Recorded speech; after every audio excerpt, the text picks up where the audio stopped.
I'm going to explain to you 5 equitation errors. Actually, they're not really errors, because when we think of errors, we think of getting left behind at jumps or chipping in at fences, but rather 5 things you can do so you can stay off the judge's no-no list in the equitation classes. So let's get started. Hi there, my name is Laura and welcome to another video. If it's your first time here, thank you so much for coming. And if you'd like to have some ideas on how you can improve your riding and training, or generally like other horse-related stuff, then remember to subscribe, hit the bell icon so you don't miss anything. So, 5 equitation errors.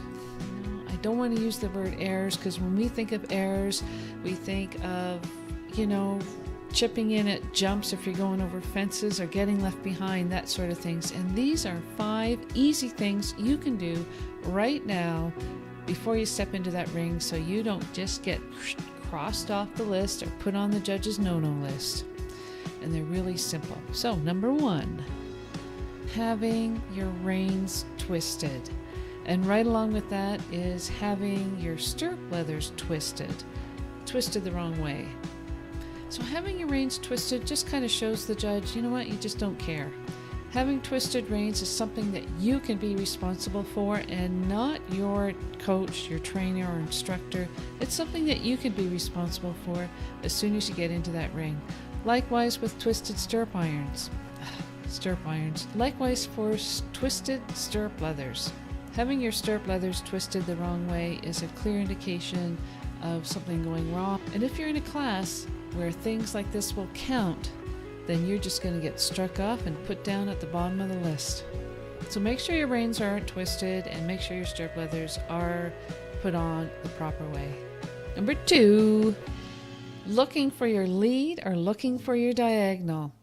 Nothing screams amateur like bending down and around the horse's head, trying to see what lead you're on or trying to see what diagonal you're on.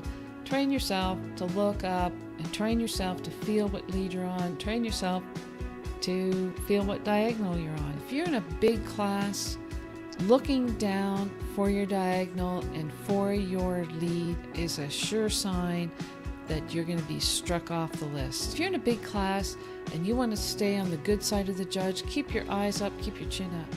Looking down for your diagonal and looking down for your lead is a really bad habit. Looking down for your diagonal and looking down for your lead is something that judges are watching for. It's one thing if you're just glancing down for your diagonal and glancing down for your lead, but it's another thing if you're kind of hanging off the side of your horse looking to see what lead or what diagonal you're on. And sometimes when you look down and you have to look down for a long time, you can run into somebody else, and I've seen that happen too. Number 3, no gloves. If you're not wearing gloves, your hands are going to be really... Here's a tip about wearing gloves. When you wear dark gloves and you're riding a dark horse, your hands kind of become invisible on the horse and not a beacon of what's happening. When we think of equitation errors, we think of, getting left behind over top of a fence or chipping in as you're coming into a fence. But something as simple as having twisted reins or stirrup iron twisted the wrong way can get you from a placing into a place where you're not going to place at all. So keep that in mind. If you're looking for some great position tips, take a look at this video next, right here, where there are some excellent tips on how to improve your position and some exercises you can do to improve your position and improve your riding. Something as simple as looking down for your lead or for your diagonal can ruin your chances of getting a ribbon. So keep your eyes up and look up to where you're going. Number 4. Going along with those gloves is a proper attire, and traditional attire, conservative attire, should be followed. Check your rule book to make sure that you are following the rules that you need to follow for the dress that you need to wear. When you go into the equitation class, make sure you have traditional conservative attire. That means dark coat, light colored shirt, conservative breeches and boots, and gloves. Don't forget your gloves.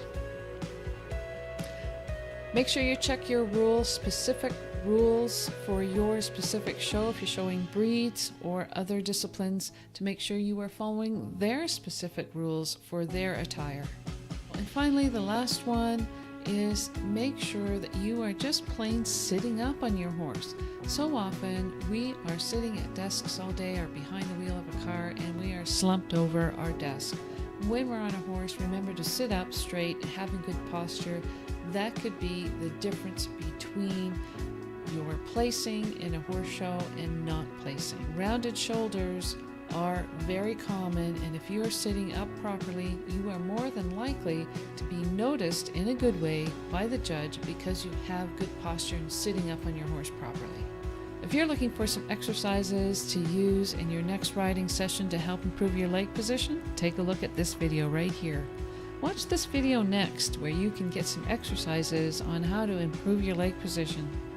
My name is Laura, and if you'd like to have some ideas on how to improve your riding and training so that you can win more ribbons at your next horse show, remember to subscribe to this channel.